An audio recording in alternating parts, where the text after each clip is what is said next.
देखो हम लोग आज इक्वेशन सीखेंगे, ठीक है। हम लोग किसी भी इक्वेशन को कैसे लिखते हैं, कुछ इक्वेशंस मैं तुम्हारे सामने देता हूं और इसे पता करना है कि हम इक्वेशन को ड्रॉ कैसे करते हैं।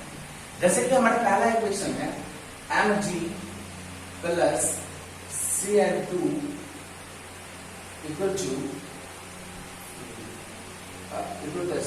mg Cl2। इक्वेशन है Na plus Cl2 2NaCl, Al plus Cl2 Al2Cl Al Cl3 और यहाँ पे होगा 3, यहाँ पे होगा 2 और यहाँ पे होगा 2। ये तीन इक्वेशन है हमारे पास और तीनों इक्वेशन में क्लोरीन के साथ रिएक्शन होता है। एक में मैग्नीशियम का क्लोरीन के साथ रिएक्शन हो रहा है, एक में सोडियम का क्लोरीन के साथ रिएक्शन हो रहा है, Na मतलब सोडियम, एक में एल्युमिनियम का क्लोरीन के साथ रिएक्शन हो रहा है, ठीक है। तो जब मैग्नीशियम का क्लोरीन से रिएक्शन होता है तो मैग्नीशियम क्लोराइड बनता है, सोडियम का क्लोरीन से रिएक्शन होगा सोडियम क्लोराइड बनेगा और एल्युमिनियम का क्लोरीन से रिएक्शन होगा तो एल्युमिनियम क्लोराइड बनेगा। तीनों ही कंडीशन में मैग्नीशियम क्लोराइड, सोडियम क्लोराइड और एल्युमिनियम क्लोराइड बनता है, बट तीनों का जो केमिकल फॉर्मूला है वो टोटली डिफरेंट है। मैग्नीशियम में MgCl2 हो गया, सोडियम में NaCl हो गया और एल्युमिनियम के साथ AlCl3 हो गया। तो अब क्वेश्चन ये है कि सब में केमिकल फॉर्मूला अलग अलग क्यों होता है। अरे फैन की जरूरत ना, तुम लोग खुद ही हवा खाए खाली, उसको उठाओ।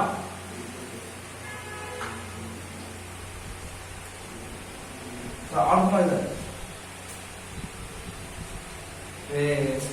इस साइड एंटी क्लॉक। हाँ देखो मैग्नीशियम में MgCl2, सोडियम में NaCl और एल्युमिनियम में Al3। अब क्वेश्चन है हमारे ब्रेन में कि ये अलग अलग फार्मूला क्यों हो रहा है। ये इसमें भी MgCl2 हुआ तो इसमें भी NaCl2 होना चाहिए था, इसमें भी AlCl3 होना चाहिए था। क्वेश्चन है कि नहीं तुम्हारे ब्रेन में। दूसरा क्वेश्चन तुम्हारे ब्रेन में ये भी होगा, सर यहाँ मैग्नीशियम में Mg लिखे आप, क्लोरीन में Cl2 लिखे, ऐसा क्यों लिखे। जब मैग्नीशियम Mg हो सकता है तो क्लोरीन भी तो Cl हो सकता है नहीं हो सकता है। तो ये equation Mg plus Cl2 equal to MgCl2 ही क्यों बना, ये क्वेश्चन है। Al में यहाँ Cl2 ही क्यों रहा, यहाँ 3 क्यों लग गया, यहाँ 2 क्यों लगा, ये 2Al3 क्यों हुआ, ये सब हमारे दिमाग में क्वेश्चन है। कहने के लिए तो हम कह सकते हैं तुम्हें कि ये इक्वेशन है ऐसे रट लो। सोडियम जब भी क्लोरीन से रिएक्शन करेगा तो सोडियम क्लोराइड बनाएगा जिसका केमिकल फार्मूला होता है 2Na प्लस Cl2 2NaCl। याद कर लो तुम, लेकिन याद करने से रटाफिकेशन तो समझ सकते हैं, बट ये हुआ कैसे, ये समझ में आ रही है क्या, अभी तक आ रही है समझ में किसी को भी बोलता बिल्कुल समझ में नहीं आ रही है। ये क्यों हो रहा है 2Na, ये क्यों हो रहा है Cl2, ये क्यों हो रहा है 2NaCl, ये समझ से अभी तक बाहर की बात है। तो इसे समझने का हम लोग प्रयास करेंगे, ठीक है। तो आज की जो पूरी क्लासेस हमारी वो यही है कि हम इक्वेशन ही समझेंगे बस, कि एक इक्वेशन कैसे बनता है। यदि एक बार आपने इक्वेशन बनाना सीख लिया तो आई होप फिर आपको जीवन में इक्वेशन में प्रॉब्लम नहीं होगी। आपके 9th standard 10th standard 11th 12th हर क्लास में जब केमिस्ट्री पढ़ेंगे तो आपको एक चीज से हमेशा सामना होगा, वो है इक्वेशंस। तो केमिस्ट्री का मतलब ही है केमिकल रिएक्शन होगा और जब रिएक्शन होगा तो उसका इक्वेशन बनेगा और इक्वेशन को समझना बहुत जरूरी है। हम रट के इक्वेशन से काम नहीं चला सकते क्योंकि इस दुनिया में करोड़ों इक्वेशन है, अरबों इक्वेशन है। हम सबको रट के काम चला सकते हैं क्या, बिल्कुल नहीं। इसलिए हमें इक्वेशन को समझना होगा, हम रट के काम चला ही नहीं सकते हैं, ठीक। इसे इरेज करो। अब हम आपको समझा रहे हैं इक्वेशंस के बारे में। देखो इस संसार में जो भी चीजें तुम्हें दिखाई दे रही है आसपास अपने सराउंडिंग्स में, वो सारी चीजें प्योर फॉर्म में नहीं है, वो किसी न किसी चीज से मिलकर बनी हुई है, ठीक है। जैसे कि आप बात करते हैं वाटर का, कि वाटर किसी प्योर फॉर्म में है, तो नहीं। जब वाटर की हम बातें करते हैं पता चलता है ये हाइड्रोजन और ऑक्सीजन के साथ मिलकर बना हुआ है। हम बात करते हैं शुगर का, तो ये शुगर भी प्योर फॉर्म में नहीं है, ये भी बना हुआ है C12H22O11, ठीक है, ये इससे मिलकर बना हुआ है। हम बात करते हैं ग्लूकोज की, जो भी हम खाना पीना खाते हैं वो हमारे पेट में जाकर डाइजेस्ट होने के बाद ग्लूकोज बनाता है। ग्लूकोज का फॉर्मूला होता है C6H12O6, C11 होता है H12, ठीक है। देखो गौर से कि वाटर हाइड्रोजन ऑक्सीजन से बना हुआ है, शुगर कार्बन हाइड्रोजन ऑक्सीजन से बना है और ग्लूकोज कार्बन हाइड्रोजन ऑक्सीजन से बना है। तो सब कोई किसी न किसी चीज से मिलकर बना हुआ है। तो इस संसार में जो प्योर फॉर्म में है वो कौन है, तो संसार में प्योर फॉर्म में है एलिमेंट। एलिमेंट कहा जाता है किसी से नहीं बना हुआ है, ये स्मॉलेस्ट यूनिट होता है और एलिमेंट से ही इस संसार की सारी ऑब्जेक्ट बनी हुई है। सारी का सारा किससे बना हुआ है? एलिमेंट से बना हुआ है। और टोटल एलिमेंट जो होता है आज के दौर में अभी तक जो डिस्कवर हुआ है एलिमेंट, वो टोटल नंबर ऑफ एलिमेंट है 118। आज तक टोटल एलिमेंट कितना है? 118। और ये पूरी दुनिया इसी 118 एलिमेंट से मिलकर बना हुआ हो। बना चाहे आपका नमक हो या खाने वाला धनिया पाउडर, हल्दी पाउडर हो, या आपको पहनने वाला कपड़ा हो, या आपको पहनने वाला मास्क हो, सैनिटाइजर्स हो, क्रीम हो, फैन हो, बल्ब हो, इस संसार में आपको जो भी दिख रही है वो सब 118 एलिमेंट से मिलकर बना हुआ है। सब एलिमेंट से बना हुआ है, एलिमेंट के अलावा किसी चीज से नहीं। तो एलिमेंट के बारे में पढ़ना होगा। हम एक एलिमेंट की बात करते हैं कि एलिमेंट सबसे छोटा यूनिट होता है, इससे छोटा कुछ भी नहीं होता, ऐसा माना जाता था पहले। बाद में पता चला कि एलिमेंट से भी ये छोटा होता है, जिसका नाम है एटम। एलिमेंट से भी कुछ छोटा होता है जिसका नाम है एटम। यानी एक एलिमेंट ढेर सारे एटम से मिलकर बने हुए होते हैं। तो एलिमेंट से भी कुछ छोटा होता है और एलिमेंट से जो छोटा होता है उसका नाम क्या है? एटम नाम है। एक एलिमेंट 2, 3, 4 या 10 एटम से मिलकर बने होते हैं और एलिमेंट पे डिपेंड करता है कौन सा एलिमेंट कितने एटम से मिलकर बना हुआ है। ठीक है, अब एटम को सबसे छोटा माना गया, कहा गया था smallest particle of any substance is said to be atom. इस संसार का जो सबसे छोटा पार्टिकल है वो एटम है। कहा कितना छोटा? तो कहा atom is too small, it can not be visible और can not be divisible. Atom इतना छोटा है न तो उसे हम छोटे छोटे टुकड़ों में बांट सकते हैं और ना ही उसको हम क्या कर सकते हैं? देख सकते हैं। मतलब एटम को न तो देखा जा सकता है और ना ही छोटे टुकड़ों में काटा जा सकता है। एटम इतना छोटा है, ठीक है। और वो एटम से मिलकर एलिमेंट बना है और इस दुनिया में जो भी चीजें बनी हुई है सब एलिमेंट से बनी हुई है। ठीक है, तो हमको एलिमेंट के बारे में करना ही पड़ेगा और एटम के बारे में। तो ये एटम जो दुनिया में सबसे छोटा है, ये the various tiny particle of any substances है, ये किस चीज से बना हुआ है एटम? हम उसकी बात करते हैं। तो इस एटम का स्ट्रक्चर बहुत सारे लोगों ने किया। लास्ट में बोर्ड में एक मॉडल दिया, मैंने 9th क्लास में पढ़ा था आपको एटॉमिक स्ट्रक्चर चैप्टर, ठीक है, जिसमें हम एटम के स्ट्रक्चर के बारे में आपको बताएंगे। एक साइंटिस्ट ने एटम का स्ट्रक्चर दिया, नील्स बोर ने। उसने कहा एटम गोल होता है, एटम गोल होता है और एटम के बीचों बीच एक न्यूक्लियस होता है। एटम तो खुद इतना छोटा है कि उसको हम आंख से नहीं देख सकते और कह रहा है उसका न्यूक्लियस उससे मिलियन टाइम छोटा है। तो सोचो तो न्यूक्लियस को कैसे देख सकते हैं? और इस न्यूक्लियस के अंदर में प्रोटॉन और न्यूट्रॉन होता है और इलेक्ट्रॉन चारों ओर चक्कर लगाता है। ऐसा बाद बहुत सारे साइंटिस्ट ने वैसे दिया था एटम का स्ट्रक्चर, बट नील्स बोर की बातों को माना गया। अभी तक हम लोग नील्स बोर के एटॉमिक थ्योरी को मानते हैं। नील्स बोर ने कहा प्रोटॉन न्यूट्रॉन न्यूक्लियस में होता है, इलेक्ट्रॉन चक्कर लगाता है और इलेक्ट्रॉन डिफरेंट ऑर्बिट में चक्कर लगाता है, एक ही ऑर्बिट में चक्कर नहीं लगाता। तो कहा कैसे लगाता है चक्कर? तो कहा यदि ये हमारा न्यूक्लियस है प्रोटॉन न्यूट्रॉन, तो कुछ इलेक्ट्रॉन यहाँ चक्कर लगाएगा, कुछ यहाँ चक्कर लगाएगा, कुछ यहाँ चक्कर लगाएगा, कुछ यहाँ चक्कर लगाएगा। और यदि इस ऑर्बिट में चक्कर लगाता है उस ऑर्बिट का नाम होता है ORBIT ऑर्बिट या SHP सेल। ठीक है, तो इसका नाम सेल 1, 2, 3, 4 या KLMN, ये ऑर्बिट का नाम है। देखो प्रोटॉन होता क्या? तो प्रोटॉन जो है वो पॉजिटिव चार्ज बॉडी होता है, पॉजिटिव चार्ज होता है, और इलेक्ट्रॉन जो है वो नेगेटिव चार्ज होता है। इलेक्ट्रॉन नेगेटिव चार्ज होता है और न्यूट्रॉन जो होता है सुना वो न्यूट्रल चार्ज होता है। हम आपको मेरी इक्वेशन सिखा रहे हैं इसलिए हम फास्ट ही पढ़ रहे हैं। न्यूट्रॉन न्यूट्रल चार्ज होता है। तो प्रोटॉन और न्यूट्रॉन तो बीच में रहता है और इलेक्ट्रॉन चारों ओर चक्कर लगाते रहता है। समझ में आ रही है आपको? प्रोटॉन न्यूट्रॉन बीच में, इलेक्ट्रॉन चक्कर लगाएगा और इलेक्ट्रॉन जब चक्कर लगाएगा तो डिफरेंट ऑर्बिट में चक्कर लगाएगा। और एक एलिमेंट का मानना है कि एक एलिमेंट में जितना एटॉमिक नंबर होता है, यानी एक एलिमेंट का एक एटॉमिक नंबर होता है, उतना ही इलेक्ट्रॉन होता है, उतना ही प्रोटॉन होता है। एटॉमिक नंबर को Z से डिनोट करते हैं। जितना इलेक्ट्रॉन उतना ही प्रोटॉन और उतना ही एटॉमिक नंबर। इसलिए दुनिया का हर एटम न्यूट्रल होता है। दुनिया का हर एटम न्यूट्रल होता है। क्यों होता है न्यूट्रल? क्योंकि उसमें जितना एटॉमिक नंबर है उतना ही इलेक्ट्रॉन है, उतना ही प्रोटॉन है। तो इलेक्ट्रॉन नेगेटिव चार्ज और प्रोटॉन पॉजिटिव चार्ज, तो जितना नेगेटिव चार्ज है उतना ही पॉजिटिव चार्ज भी है। तो पॉजिटिव नेगेटिव कैंसिल हो जाएगा, एटम क्या हो जाएगा? न्यूट्रल हो जाएगा। तो एक एटम में जितना इलेक्ट्रॉन उतना ही प्रोटॉन, इसलिए एटम न्यूट्रल होता है। लेकिन इसमें प्रोटॉन न्यूट्रॉन न्यूक्लियस में होता है, इलेक्ट्रॉन चारों ओर चक्कर लगाता है, किसमें? डिफरेंट डिफरेंट ऑर्बिट में। तो क्वेश्चन ये पूछता है सर किस ऑर्बिट में कितना इलेक्ट्रॉन चक्कर लगाता है, ठीक है। तो इसी को हम इलेक्ट्रॉनिक कॉन्फ़िगरेशन कहते हैं। अब इसके बारे में आपको बताते हैं।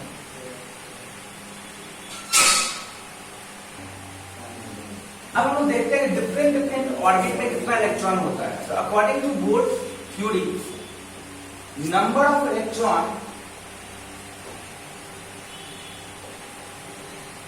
इन nth ऑर्बिट, nth ऑर्बिट में नंबर ऑफ इलेक्ट्रॉन होता है 2n²। ऐसा मैं नहीं कर रहा, ऐसा बोर्ड ने कहा था कि ये न्यूक्लियस है और न्यूक्लियस में प्रोटॉन न्यूट्रॉन है, तो चारों ओर जो इलेक्ट्रॉन घूमेगा, तो पहला ऑर्बिट में कितना इलेक्ट्रॉन घूमेगा, दूसरा में कितना घूमेगा, तीसरा में कितना घूमेगा, चौथा में कितना घूमेगा। तो उसके लिए उसने एक फार्मूला दे दिया, जिस फार्मूला का नाम था 2n²। ये फार्मूला दिया और कहा कि पहला ऑर्बिट यानी n=1, तो पहला ऑर्बिट में 2 इलेक्ट्रॉन घूमेगा। 2 से कम घूम सकता है लेकिन 2 से ज्यादा नहीं। पहला ऑर्बिट में सिर्फ और सिर्फ 2 इलेक्ट्रॉन ही घूमेगा, कभी भी 2 से ज्यादा इलेक्ट्रॉन नहीं घूमेगा। दूसरा ऑर्बिट में, तो दूसरा ऑर्बिट में 2×4 सिर्फ 8 इलेक्ट्रॉन घूमेगा। 8 से कम घूम सकता है लेकिन 8 से ज्यादा कभी नहीं घूमेगा। इलेक्ट्रॉन क्या करता है, ऑर्बिट्स में न्यूक्लियस के चारों ओर चक्कर लगाते रहता है। तो पहला ऑर्बिट में 2 ही इलेक्ट्रॉन चक्कर लगा सकता है, 2 से कम लगा सकता है, 2 से ज्यादा नहीं लगा सकता। दूसरा ऑर्बिट में सिर्फ 8 इलेक्ट्रॉन चक्कर लगा सकता है, 8 से कम लगा सकता है, 8 से ज्यादा नहीं लगा सकता। इसी तरह से तीसरा ऑर्बिट में 2×9 18 इलेक्ट्रॉन चक्कर लगा सकता है, 18 से कम लगा सकता है, 18 से ज्यादा नहीं लगा सकता है। तो इस तरह से अलग अलग ऑर्बिट में अलग अलग इलेक्ट्रॉन चक्कर लगा सकता है, ठीक है। अब स्टार्टिंग में समझ रहे हैं सारी बातों को। हम एलिमेंट को इसलिए पढ़ रहे हैं कि दुनिया में जो भी रिएक्शंस होती है, जो भी इक्वेशन फॉर्म होती है, वो एलिमेंट की बदौलत होता है। एलिमेंट की वजह से इक्वेशन फॉर्मेशन होता है। तो हमें एलिमेंट के बारे में पढ़ना पड़ेगा। और एलिमेंट का सबसे छोटा टुकड़ा है एटम, तो हमें एटम के बारे में पढ़ना पड़ेगा। और एटम इलेक्ट्रॉन, प्रोटॉन और न्यूट्रॉन से बना हुआ है, इसलिए हम इलेक्ट्रॉन के बारे में पढ़ रहे हैं, ठीक है। ये इलेक्ट्रॉनिक कॉन्फ़िगरेशन जिससे हम फाइंड करेंगे, ठीक। तो अगले टॉपिक में हम इलेक्ट्रॉनिक कॉन्फ़िगरेशन देखते हैं। अलग अलग एलिमेंट का अलग अलग इलेक्ट्रॉनिक कॉन्फ़िगरेशन होता है। यदि हम बात करते हैं एलिमेंट हाइड्रोजन का, उसका अलग इलेक्ट्रॉनिक कॉन्फ़िगरेशन होगा, सोडियम का अलग होगा, मैग्नीशियम का अलग होगा। और ये डिपेंड करता है हमारा एटॉमिक नंबर पे कि किस एलिमेंट का कितना एटॉमिक नंबर है। तो जितना एटॉमिक नंबर होगा उतना ही इलेक्ट्रॉन भी होगा। हमने बताया आपको atomic number equal to number of electron और equal to number of proton. तो जितना एटॉमिक नंबर उतना ही इलेक्ट्रॉन भी होगा। तो इलेक्ट्रॉनिक कॉन्फ़िगरेशन तो इलेक्ट्रॉन के बेसिस पे निकलेगा ना। तो पहले हमें हर एक एलिमेंट का एटॉमिक नंबर पता होना चाहिए। तो देखो ये है एलिमेंट और ये है इसका एटॉमिक नंबर। एलिमेंट देखो, hydrogen atomic number 1, helium atomic number 2, lithium atomic number 3, boron atomic number 4, beryllium atomic number 4, boron 5, ठीक है, carbon 6, nitrogen 7, oxygen 8, fluorine 9, neon 10, sodium 11, magnesium 12, aluminium 13। Atomic number और एलिमेंट का atomic number, silicon 14, sulphur 15, and phosphorus 15, sulphur 16, chlorine 17, argon 18, potassium 19, calcium 20, scandium 21, वैनाडियम 22, iron 26, copper 29, zinc 30। ये हमारा element है, atomic number है। Element है, atomic number है। तो जितना एटॉमिक नंबर होता है उतना ही नंबर ऑफ इलेक्ट्रॉन भी होता है। तो हम लोग इलेक्ट्रॉनिक कॉन्फ़िगरेशन फाइंड करेंगे नंबर ऑफ इलेक्ट्रॉन के। तो हम पहले ले लेते हैं सोडियम। सोडियम का सिंबल होता है Na और एटॉमिक नंबर अभी ऊपर है कितना, 11। तो 11 होगा सोडियम का एटॉमिक नंबर। तो 11 एटॉमिक नंबर होने का मतलब है कि इसमें इलेक्ट्रॉन कितना है, 11 है। तो पहला ऑर्बिट में कितना इलेक्ट्रॉन घूमेगा? तो आपको मैंने पिछले पढ़ाया था, पहला में 2 ही इलेक्ट्रॉन घूम सकता है, 2 से ज्यादा कभी नहीं। तो पहला में कितना इलेक्ट्रॉन होगा? 2 होगा। दूसरा में कितना इलेक्ट्रॉन होगा? दूसरा में 8 हो सकता है, 8 से ज्यादा नहीं हो सकता। मैंने अभी बताया है ना पिछले में कि पहला में सिर्फ 2 इलेक्ट्रॉन, दूसरा में 8 हो सकता है, 8 से ज्यादा नहीं होगा। तीसरा में 18 तक हो सकता है, 18 से ज्यादा नहीं होगा, कम हो सकता है। तो कितना इलेक्ट्रॉन था? 11 ही था, 11 था ना। तो 2 तो पहला में, 8 दूसरा में, 10 तो हो गया, बचा कितना? 1। तो ये 1 तीसरा में घूमेगा। तो सर आपने तो बताया था तीसरा में 18 घूमता है। अरे 18 तक घूम सकता है, 18 से कम भी हो सकता है। तो 11 का इलेक्ट्रॉन है, तो तीसरा में कौन बचेगा? जो सबसे बाहर, ये पहला सेल है, ये दूसरा सेल है, ये तीसरा सेल है। तो सबसे बाहरी सेल यही है। तो जो सबसे बाहरी सेल होता है, आउटर मोस्ट सेल,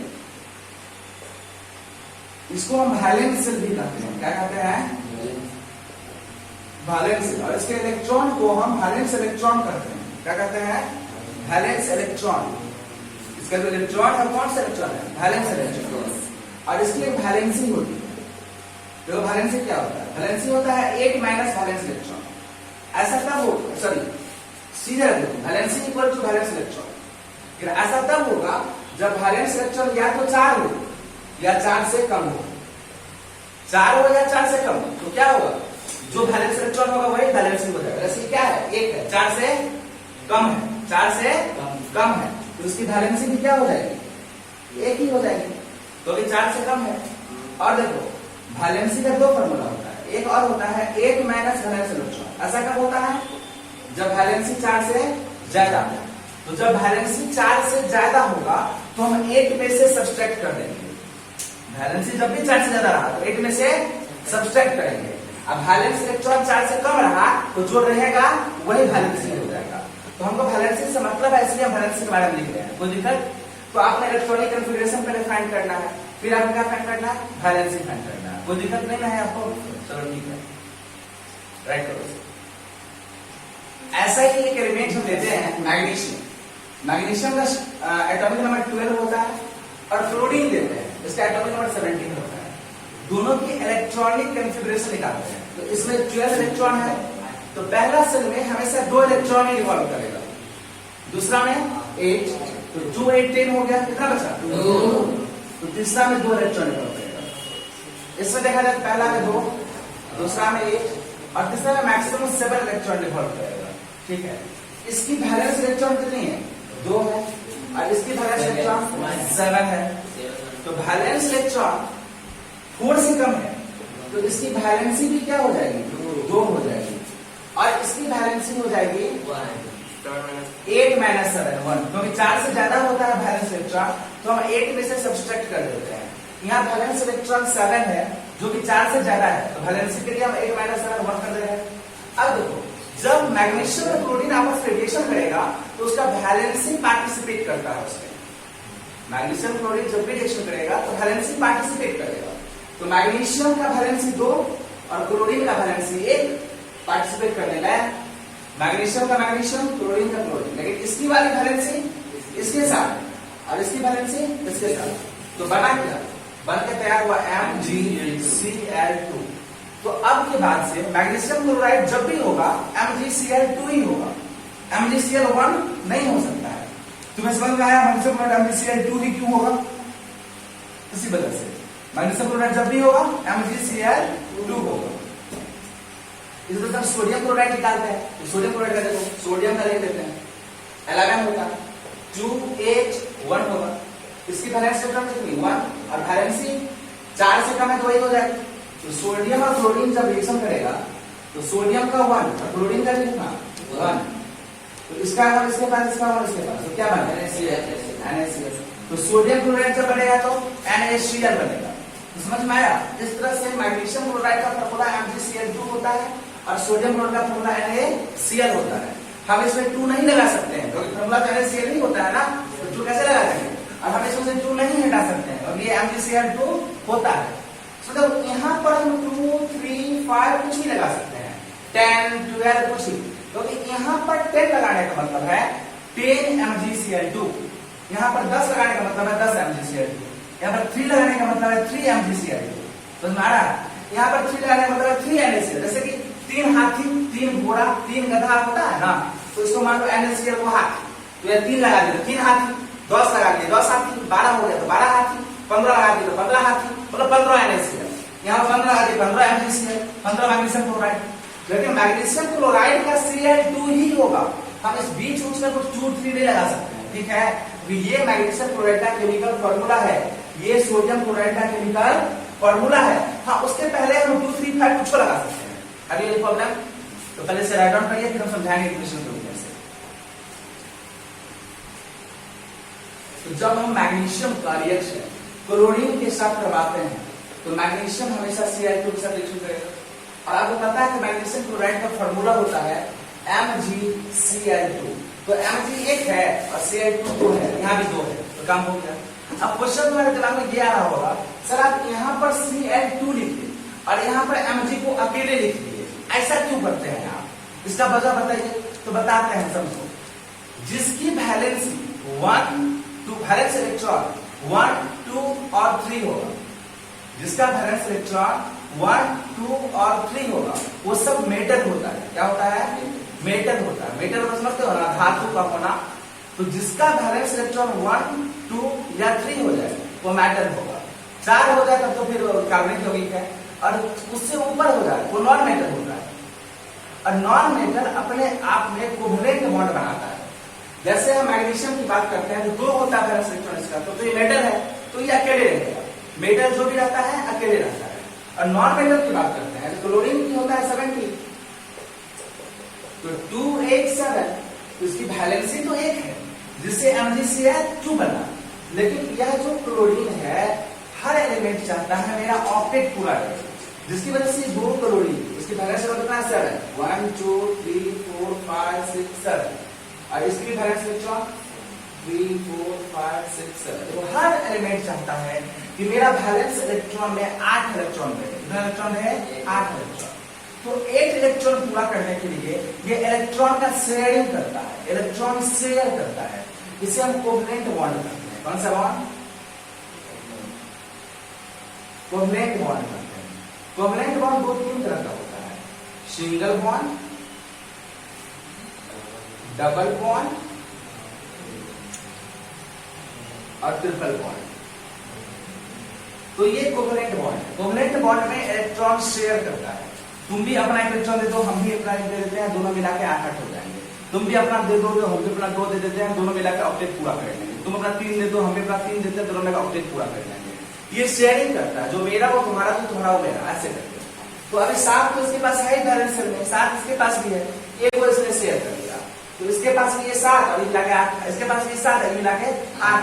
तो क्लोरीन चूंकि सिंगल बॉन्ड बनाता है उससे मतलब नहीं है, लेकिन दूगो क्लोरीन मिलके ना ऑक्टेट पूरा करता है, इसलिए क्लोरीन हमेशा Cl2 लिखाता है। और मैग्नीशियम के साथ ऐसा नहीं होता। मैग्नीशियम एक मेटल है जिसका 2 वैलेंस इलेक्ट्रॉन 2 होता है। तो वैलेंस इलेक्ट्रॉन 2 होता है तो ये कोवलेंट बॉन्ड बनाता ही नहीं है, ये बनाता है आयोनिक बॉन्ड। ये अपना 2 इलेक्ट्रॉन किसी को दे देता है, 2 इलेक्ट्रॉन किसी को दे देता है।